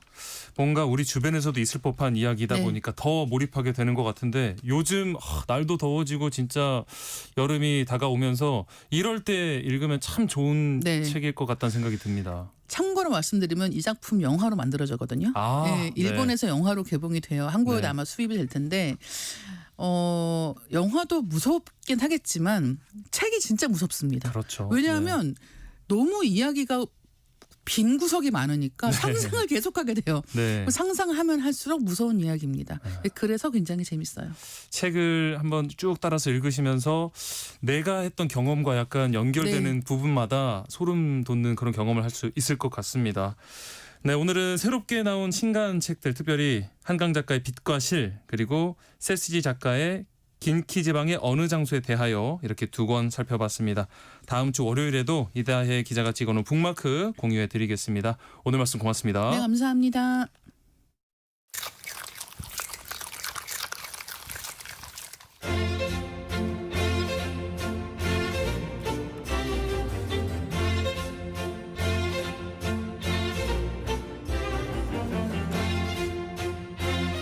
점심 식사하셨나요? 오늘 먹은 점심 한 끼 그 안에 담긴 구구절절한 역사까지 맛보고 가시죠. 흥미진진 음식 역사 한 끼 실록 이용재 음식평론가와 함께합니다. 안녕하십니까? 안녕하세요. 음식평론가 이용재입니다. 네, 오늘은 어떤 이야기 가져오셨을까요? 네, 오늘은 조금 결이 다른 이야기를 해볼까 합니다. 제가 어린이날 연휴 직전에 영화 보시는 것도 연휴에 좋겠다. 네. 그러면서 팝콘 이야기를 좀 풀어놓지 않았습니까? 네네네. 그때 이제 콘클라베 이야기를 잠깐 드렸죠. 영화가 작년에 나왔는데 네. 하필 올해 특히 이제 국내 상영 기간에 프란치스코 266대 교황이 선종을 하면서 관심이 더 높아졌습니다. 네. 자, 그리고 이제 실제로 바티칸에서 콘클라베가 벌어지면서 유력 후보라 예상을 못했었던 미국 출신의 로버트 프랜시스 프리보스트 주기경이 267대 교황으로 총리로 선출되었습니다. 예. 레오 14세죠. 네. 이게 아주 간략하게만 말씀을 드리자면 미국이 워낙 세계 최강국이기 때문에 천주교의 수장이자 로마의 추기경인 교황만은 사실 미국인을 선출하는 게 금기시되어 있었습니다. 금기시돼서. 네. 더 많은 힘을 몰아줄 거라는 우려가 있었던 거죠. 예. 그런데 이 레오 14세는 남미의 페루에서 거의 20년 가까이 살면서 오지 선교 활동을 해서 페루 국적 또한 가지고 있습니다. 네. 스스로를 선교사라고 칭하고 있고요. 말하자면 이제 미국인 같지 않은 미국인이라는 칭찬 아닌 칭찬을 듣는 한편 이런 저런 정황들이 맞물리면서 최초의 미국인 교황이 탄생을 한 겁니다. 네. 아무래도 이제 저는 음식 평론가니까요. 교황 그리고 뭐 콘클라베 등 천주교의 식문화에도 관심을 안 가질 수가 없습니다. 네. 더군다나 이제 제가 지금은 다니지 않습니다만 모태신앙으로 천주교 신자여서 네, 30대 초반까지 성당에 나갔습니다. 예. 따라서 굉장히 익숙한 문화인지라 이래저래 엮어서 음식 이야기를 좀 해볼까 바리바리 싸들고 나왔습니다. 네. 아무래도 뭐 영화를 보신 분들도 많이 계시겠지만 이 콘클라베 기간 동안 추기경들이 성당 안에서 이렇게 세상과 단절된 채 네. 고립된 생활을 하잖아요. 그렇습니다. 너무 답답하고 뭐 힘드실 텐데 여기에 먹는 재미도 없다면 너무 고될 것 같거든요. 네네. 어떤 음식을 안에서 먹는지 좀 알려진 게 있나요? 네, 일단 그 바티칸에 있는 미켈란젤로의 지붕 벽화로 유명한 시스티나 성당이 바로 콘클라베의 장소입니다. 네. 뉴스를 통해 많이 알려진 것처럼 이분들이 이제 콘클라베에 들어가면 새 교황을 선출할 때까지 세상과 완전히 격리가 됩니다. 예. 시스티나 성당에서 투표를 하고 또 일과가 끝나면 숙소인 산타 마르타의 집에서 잠만 자는 네. 두 군데만을 왔다 갔다 하는 생활을 되풀이하게 됩니다. 그렇죠. 물론 휴대전화 등은 소지를 할 수 없는 진짜 격리 생활이죠. 네. 근데 이제 선출 요건이 투표권을 가진 추기경들 가운데 3분의 2의 득표거든요. 네. 그럼 이제 나이 초과 등으로 참여하지 않은 분들을 빼면 총 133명이 이번 콘클라베에 참여를 했는데요. 그럼 이제 89표 이상을 얻은 추기경에 나올 때까지 스트레스를 최대한 덜 받으면서 격리 생활을 하려니까 음식이 중요할 수밖에 없습니다. 중요하죠. 그렇죠. 네. 그래서 가톨릭 뉴스 통신 등에 의하면 영양학 박사이자 의사인 조르조 칼라브레제라는 분이 식단을 짰다고 합니다. 네. 네, 스트레스를 낮추는데 효과적인 메뉴를 구성한 거죠. 네. 그래서 이제 우리가 스트레스를 받으면 체내에서 코르티졸이라는 호르몬이 분비되는데요. 네. 이게 또 혈당에 영향을 미치고 좋지가 않습니다. 네. 그래서 이제 제안한 식단은 일단 아침으로는 저지방 우유와 잼 또는 꿀을 바른 토스트를 가볍게 먹고요. 네. 이제 점심은 몸에 또 무리를 주지 않으면서도 가볍고 빠르게 먹을 수 있는 음식. 아무래도 뭐 이탈리아 음식이겠죠. 네. 그래서 이제 토마토와 허브인 바지를 곁들인 파스타, 뭐 네. 튀기지 않고 구운 살코기나 생선, 네. 찌거나 구운 채소 등을 먹었을 거라 합니다.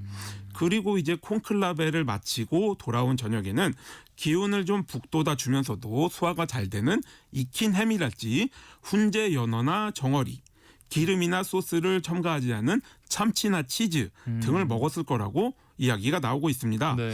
이제 칼라브레제 박사는 베이컨, 계란, 고기 등은 스트레스 경감에 좋지 않다는 입장을 밝혔다고 하는데요. 네. 이게 이제 사실 콘클라베에 참여한 133명 추기경의 평균 연령이 무려 70세 3개월입니다. 네. 이렇게 높다는 점을 감안을 하면 또 식단이 굉장히 중요하겠죠. 그렇죠.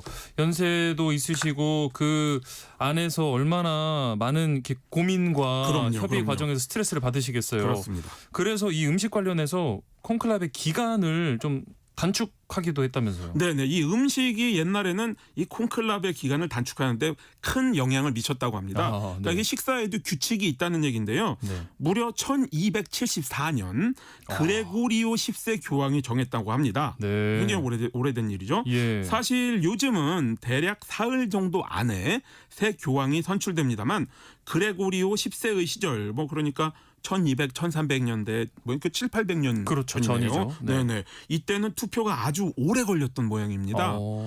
그래서 이제 1200년대 말에 이 콘클라베가 무려 8개월이나 걸렸다고 하거든요. 8개월이요? 네. 네, 그래서 이제 한 사제가 네. 교황청에 편지를 보냈다고 합니다. 예. 빨리 교황을 뽑지 않으면 천벌을 받을 것이다. 아이고. 이런 무서워. 발언을 했는데요. 재미있는 것은 이 편지를 받아서 본 분들이 야, 이 사람이 진짜 교황의 후보다. 그래서 편지를 쓴 사람이요? 이 사람을 선출을 해서 갑자기 교황이 되었다. 또 이런 또 웃지 못할 이야기도 있습니다. 네. 어쨌든 이렇게 오랜 기간 동안 선례들이 많다 보니까 이제 식사를 뭐 그렇게 줄여서 이렇게 늘어지는 것을 막으려 한 거죠. 그래서 일단 콘클라베에 들어갔는데 사흘 동안 새 교황을 못 뽑았다면 식사가 하루 한 끼로 줄어듭니다. 사흘이 지나면 네네. 한 끼로요? 어이구. 네네. 네. 근데 이제 여기에서 끝이 아니고요. 만약 8일이 지났는데도 선출이 안 되었다. 그럼 이제 추기경들은 빵과 물만 먹게 됩니다. 이제 빨리 이곳을 나가서 제대로 먹고 싶다. 뭐 이런 마음과 줄임배를 쥐고 투표를 끝내라. 새 교황을 선출해라. 아마 그런 의도였겠습니다만 요즘은 아무래도 좀 나이 드신 분들한테 가혹하죠. 그렇죠. 그래서 요즘에는 적용하지 않는다고 합니다. 그렇게 하면은 뭐 어쩔 수 없이 빨리 뽑을 수밖에 없을 것 같긴 한데요. 그리고 이번에 이제 새로 교황으로 선출된 레오 14세가 이전에 한국을 방문해서 또 한국 음식을 곧잘 먹었다면서요. 네, 그렇습니다. 레오 14세는 이미 2002년부터 네 차례 혹은 5차례 방한을 한 적이 있습니다. 네. 교황이 성 아우구스티노 수도회 소속인데요.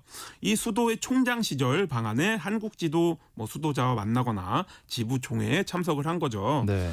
성 아우구스티노 수도회의 한국 지부는 규모는 크지 않습니다만 당시에는 총장 직할이었기 때문에 현 교황이 각별한 관심을 가지고 있었다. 그런 이야기가 있습니다. 네. 근데 이제 앞서 말씀을 잠깐 드렸듯이 레오 14세는 페루에서 20년 가까이 특히 이제 오지에서 굉장히 선교를 많이 하면서 네. 외국의 문화를 잘 받아들이는 아주 유연한 성직자라고 합니다. 그래서 이제 방한했을 때 절에 찾아가 가지고 스님들과 방바닥에 앉아서 좌식이죠. 예. 차도 같이 마시고 또 젓가락질 잘해서 국수도 먹었다. 이런 이야기도 있습니다. 예. 그래서 특히 한식 가운데서는 불고기와 잡채를 좋아했다고 하네요. 역시 명불허전 한식 불고기와 잡채입니다.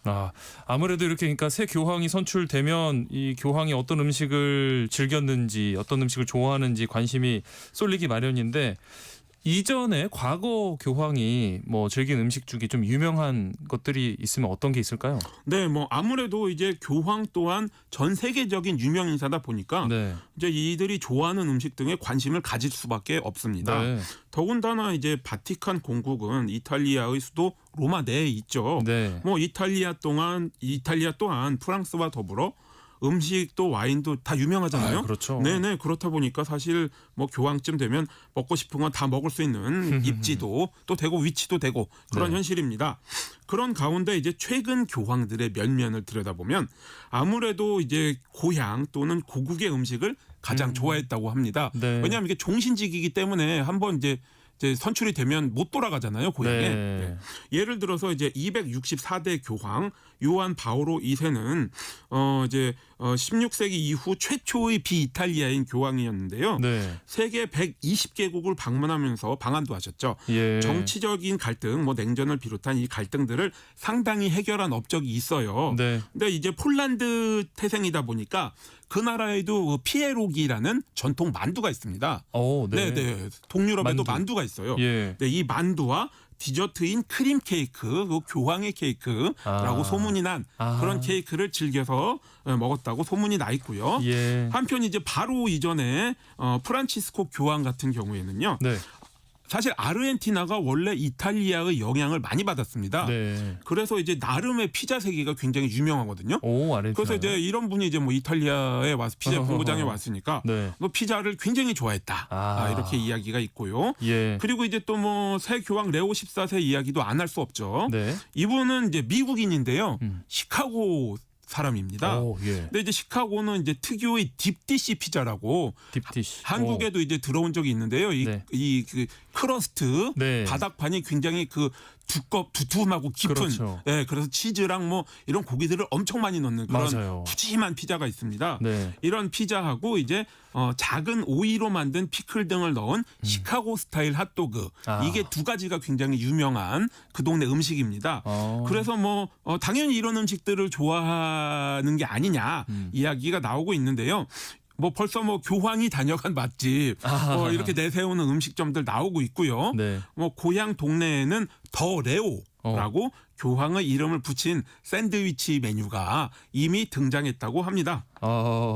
재밌습니다. 시카고 출신이라서 아무래도 피자나 핫도그 이런 게 좀 먼저 떠오르는 것 같은데 이 종교 음식하고 관련된 것 중에 가장 유명한 걸 찾아보면은 사실 그림 최후의 만찬이 아닐까 싶어요. 그렇습니다. 이제 앞서 콘클라베 이야기하면서 제가 시스티나 성당의 천장벽화 말씀을 드렸죠. 네. 미켈란젤로의 걸작인데 1508년에서 12년 사이에 그렸습니다.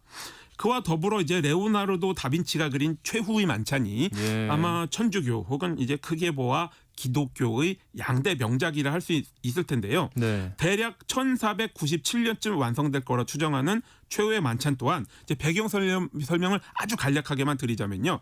이제 예수 그리스도가 십자가형에 처해지기 전날 12제자와 저녁 식사를 했죠. 네. 그러면서 이제 가리옷 사람 유다가 자신을 은전 세입에 팔아넘길 것이면서 또한 이제 바로 초대 교황이기도 한 베드로가 새벽 달기 울기 전에 나를 3번 모른다고 부정할 것이다. 이런 사실을 예언한 그런 자리로도 유명하죠. 예, 이 최후의 만찬이라고 하면은 사실 뭐 종교가 다르더라도 이 그림은 누구나 다 아실 것 같은데 그 안에 있는 음식은 잘 기억이 안 나요. 그렇습니다. 사실 뭐 온갖 복사본이 뭐 가정에도 있고 이발관 같은 데도 걸려 있고 그래서 네. 자세하게까지는 아니더라도 대략의 구도나 이런 느낌 등은 아마 아실 거예요. 네. 예수 그리스도가 중심에 있고 제자들이 이제 굉장히 역동적인 몸짓과 표정으로 자신의 상황을 드러내죠. 네. 그런데 이 작품이 그 정말 예수 그리스도의 만찬 자체를 얼마나 정확하게 묘사했을까? 이에 대해서는 사실 의견이 좀 많습니다. 아무래도 예수 사후 근 1500년 뒤에 완성되었기 때문인데요. 네. 이를테면 작품에서는 만찬이라는 표현에 걸맞게 다들 식탁에 앉아서 식사를 하고 있습니다만 당시의 현실, 그러니까 이게 서기 33년 4월 1일 수요일이라는 설이 가장 유력한데요. 네. 이 현실을 감안하면 로마의 관습을 따라 벽에 쿠션을 대고 바닥에 앉은 좌식 환경이었을 거다. 이렇게 보고 있습니다. 예. 특히 이제 뭐 예루살렘이나 갈릴리 등에서 발견된 유물을 감안하면 접시나 공기, 술단지 등은 석기였을 거고요. 그러면은 실제로는 어떤 음식이 올라갔는지 뭐 아무도 알 수가 없겠네요. 사실은 그렇습니다. 말씀을 드린 것처럼 천문학의 도움으로 만유 인력의 법칙을 발견한 그 아이작 뉴턴 등이 최후의 만찬이 서기 33년 4월 1일에 벌어졌다는 사실은 밝혀냈지만 메뉴에 대한 기록은 사실 남아있지 않습니다. 예. 하지만 모든 정황을 감안할 때 절대 빠질 수 없는 고정 메뉴 2가지가 있는데요. 네, 바로 빵과 와인입니다. 이제 예수 그리스도가 빵을 자신의 몸에 와인을 피에 비유하며 이 자리에서 제자들에게 나눠줬죠. 이게 이제 기독교 성찬식의 기원으로 자리를 잡아서 오늘날까지 전해 내려오고 있습니다. 네. 영성체라고 하는 의식이죠. 그렇죠. 그 뭐 와인이라고 해도 그때 예수가 마셨던 와인과 지금 많이 다를 것 같은데 어떤 맛일지 좀 궁금하기도 하고요. 그렇습니다. 이게 아무래도 뭐 냉장 기술 같은 게 전혀 없었던 시대다 보니까 와인이 그냥 포도로만 빚은 술이 아니었을 가능성이 매우 높습니다. 네. 와인이 이제 최대 15도 수준인데요. 이 정도의 술은 이제 상온에 그냥 두면 산화가 일어나 식초가 되어버립니다. 그래서 아마 당시에는 이를 막기 위해서 모략 등 나무의 수지를 더하고 석류나 사프란 같은 과일이나 향신료 등도 더해서 방부제 역할을 하도록 했을 것이다. 이렇게 예상을 하고 있습니다. 그러면은 그래도 포도의 어떤 품종 정도는 어떻게 알 수 있지 않을까요? 이를 뭐 이제 특정해 보려는 시도가 굉장히 많았는데요. 네. 아무래도 문서 기록이 1000년을 거슬러 올라가지 못하므로 품종을 알 수가 없다는 맹점이 있습니다. 하지만 어느 정도 추측은 가능한데요. 근데 중동 일부 지역에서는 기원전 4000년 전부터 포도를 경작해 와인을 빚었다 하는데요. 당시 유물인 항아리에 적포도를 말려서 와인을 빚었다. 이런 구절이 있다고 합니다. 그런데 이제 이탈리아 북부에 발폴리첼라라는 지역이 있는데요. 이렇게 적포도를 말려서 아마로네라는 와인을 만드는 걸로 굉장히 유명하거든요. 그래서 이제 혹시라도 관심이 있으신 분들은 이 아마로네 와인을 한번 드셔보실 것을 권합니다. 이제 포도를 말리면 당분과 향이 진해지면서 안 말린 포도로 담근 것과는 사뭇 다른 맛과 향이 나거든요. 저도 좋아하는 와인이기도 합니다. 한번 궁금해서라도 한번 네네네. 맛을 보고 싶고요. 와인은 그렇고 그러면은 아까 빵도 빠질 수 없다고 했는데 네. 그때 빵은 어떤 종류였을까요? 이게 사실 빵보다는 과자나 크래커에 가깝습니다. 무릎으로 부풀리지 않는 무교병이라고 하는데요. 네. 구약 성서에 보면 이제 유대인들이 이집트를 탈출할 때 시간이 없어서 발효를 시켜 부풀리지 못한 과자에 가까운 빵을 가지고 나온 게 전통 음식으로 자리를 잡았습니다. 네. 이를 맛조라고 부르는데요. 맛조. 요즘도 예. 전통 음식이라 유대인들은 이제 이를 부스러뜨려 가지고요. 계란이나 닭기름 등을 더해서 완자를 만들어 가지고 국물에 끓여 약간 만둣국 느낌으로 수프를 만들어서 먹습니다. 예. 요즘 우리가 먹는 빵이랑은 좀 많이 다를 것 같은데 그러면은 빵과 와인 말고 또 최후의 만찬에 올랐던 메뉴 뭐가 있을까요? 네, 뭐 성경에 어린 양의 비유 등이 많이 나오니까 양고기가 오르지 않았을까 이렇게 알려져 있습니다만 정설이 아니라고 봅니다. 2007년 265대 교황 베네딕토 16세는 최후의 만찬 식탁에 양고기가 올라가지 않았을 거라 공표를 했습니다. 네. 왜냐하면 예수 그리스도의 시대에 이 과월절에는 이게 유대인들이 이집트를 탈출한 것을 기리는 축제인데요. 네. 어린 양의 속죄와 희생 같은 의식을 치렀습니다만 최후의 만찬이 이 시기 전에 열렸기 때문에 양고기는 안 먹었을 것이다. 뭐 그렇다고 해서 이 과월절의 음식이 아주 배제되었을 것 같지는 않고요. 네. 피스타치오와 대추 야자로 만든 하루셋이라는 음식이 최후의 만찬에 올랐을 것이다. 이탈리아의 고고학자들이 2015년 보고서를 출간해 발표했다고 합니다. 네. 만약에 평론가님 최후의 만찬 준비한다면 어떤 메뉴 저는 아무래도 한국인이니까요. 네, 제가 담근 김치와 더불어 된장찌개, 나물 등으로 속 편한 한식 한 상 차려보고 싶습니다. 네, 한 끼실로 여기서 오늘 마무리하겠습니다. 이용재 음식평론가와 함께했습니다. 고맙습니다. 네, 감사합니다. 네, 세상의 모든 정보 여기서 마무리하겠습니다. 저는 내일 다시 찾아뵙겠습니다. 행복한 오후 보내세요. 지금까지 아나운서 임지웅이었습니다.